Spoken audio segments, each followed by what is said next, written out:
और ज्यादा बढ़ एक जाता है। बड़ी खबर इस वक्त सामने आ रही है, दर्शकों को बता दें, जहां राजौरी में एलओसी के पास धमाके की आवाज जो है वो नजर आई है।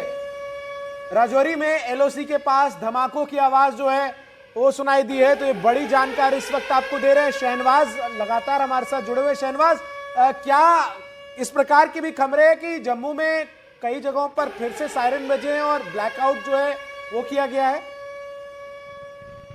देखिए, सायरन की खबर तो नहीं है, लेकिन ब्लैकआउट जरूर जम्मू में एक बार फिर से हो गया है और खुद भी हम देख सकते हैं कि पूरा इलाका जो है उस पर ब्लैकआउट हो गया है। और क्योंकि अलग अलग तरह की इंफॉर्मेशन जैसे ही आती है उसके बाद जो यहाँ पर आर्म्ड फोर्सेस है उसी तरीके से यहाँ पर डिसीजन जो है वो लेती हैं। लेकिन ज़रूर अगर हम देखें तो इस समय जो एलओसी के इलाके हैं वहाँ पर लगातार फायरिंग हो रही है। जिस तरह से खबर भी आ रही है कि धमाकों की आवाज़ सुनी जा रही है।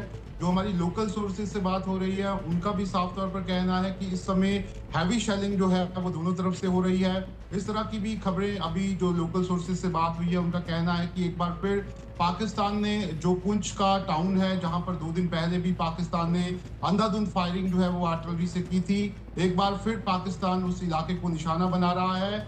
जरूर उस इलाके से अब जो लोग हैं वो पीछे हट चुके हैं, लेकिन एक बार फिर पाकिस्तान की कोशिश यही है कि वह पुंछ टाउन को अपना निशाना बनाए।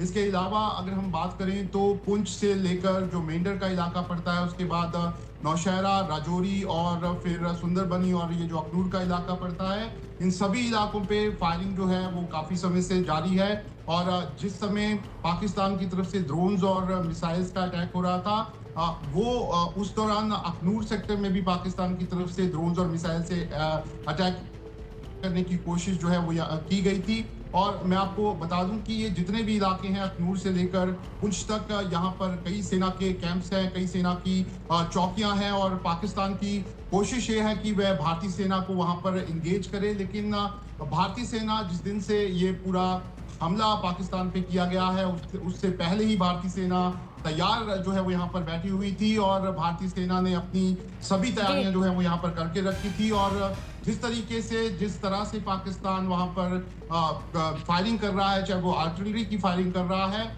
उसका जवाब भी भारतीय सेना वहाँ पर उसी तरीके से दे रही है। ऐसे में जरूर अभी भी अगर हम बात करें जम्मू रीजन की, तो जम्मू में जो कठुआ, सांबा और जम्मू के साथ साथ अखनूर का इलाका है, ये बिल्कुल बॉर्डर से सटा हुआ इलाका है। अगर मैं आपको बात करूं जम्मू से जो आरसपुरा का जो बॉर्डर लगता है उसका एरियल डिस्टेंस जो है वो 20 किलोमीटर से ज़्यादा नहीं है। ऐसे में जम्मू जो है वो एक टारगेट एरिया आप उसे कह सकते हैं। और जम्मू के अंदर क्योंकि एयरफोर्स स्टेशन भी है, इसके अलावा जम्मू में कई आर्मी के बड़े कैंप्स हैं और उसी को टारगेट करने की कोशिश पाकिस्तान की तरफ से ये लग रही है। और अब एक बार फिर जम्मू में यहाँ पर ब्लैकआउट जो है वो हुआ है। ऐसे में देखना है कि पाकिस्तान क्या एक बार फिर इस तरीके से ड्रोन्स और मिसाइल्स का हमला जो है वो यहाँ पर करता है। लेकिन भारतीय सेना भी तैयार है और इस तरह की हमारे पास खबरें हैं कि जितने भी ये इलाके हैं, चाहे वो सांबा का इलाका है, कठुआ का इलाका है या फिर जम्मू और अखनूर का इलाका है, वहाँ पर भारतीय सेना ने अपनी पूरी तैयारी कर रखी हुई है। और जिस तरह से पाकिस्तान अटैक करने की कोशिश कर रहा है उसी हिसाब से उसको जवाब जो है इन सभी इलाकों में दिया जा रहा है। और मैं आपको बता सकता हूं कि एहतियात के तौर पर पहले ही जो जम्मू से सटे हुए सभी इलाके थे वहां से लोगों को पीछे जाने के लिए कहा गया था और लोग जो हैं उनको जो सेफ एरियाज हैं वहां पर भेजा गया था। ऐसे में एक जो खतरा लोगों पर बना हुआ था उसको भी यहाँ पर प्रशासन ने कम किया है।